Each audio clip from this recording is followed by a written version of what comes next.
তো এত কিছু বাদ দিয়ে যারা ইসলাম শিখতে আসছে, এটা তোমাদেরকে একটা পরীক্ষা করে, কেমন? কেউ ভিডিও করি না, ওকে? ভিডিও করবা? কইও না। তোমার নাম কি ভাইয়া? তোমার নাম কি? হ্যাঁ, শাহাদাত। তোমার নাম কি?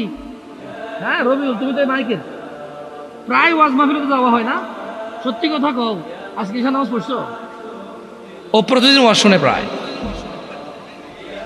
আরে হাসেন কেন? আশ্চর্য। ওয়াজ শুনে যদি মানুষের পরিবর্তন হইতো তাহলে সবার আগে মাইকওয়ালার পরিবর্তন হইতো।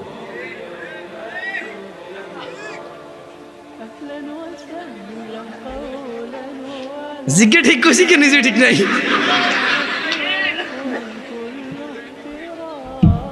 এখানে নিজে সিদ্ধ টিভির মতো ক্লিন শেভ করে। এদেশে ব্যাগ খারাপ আই ছাড়া, মানে আরেকজনের দোষটা আমরা যেভাবে দেখি আর নিজের দোষটা কিন্তু এভাবে দেখি না। দেখি না। আল্লাহ আমাদেরকে তৌফিক দিক বোঝার, আমিন। এই ছোট ভাই শোনো, অনেক সময় নিয়ে নিছি, 20 মিনিট মনোযোগ দিয়ে কথা শুনে চলে যাব। কথা বলবো সলাত নিয়ে। কথা বলবো কি নিয়ে?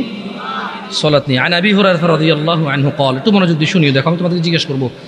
আবু হুরায়রা রাদিয়াল্লাহু আনহু থেকে বর্ণিত, তিনি বলেন রাসূল সাল্লাল্লাহু আলাইহি সাল্লামকে উনি বলতে শুনেছে যে আল্লাহ নবী সাল্লাল্লাহু আলাইহি সাল্লাম বলছে, ইন্না আউওয়ালা মা ইউহাসাবু বিহিল আবদু ইয়াউমাল কিয়ামাতি মিন আমালিহিস সালাহ।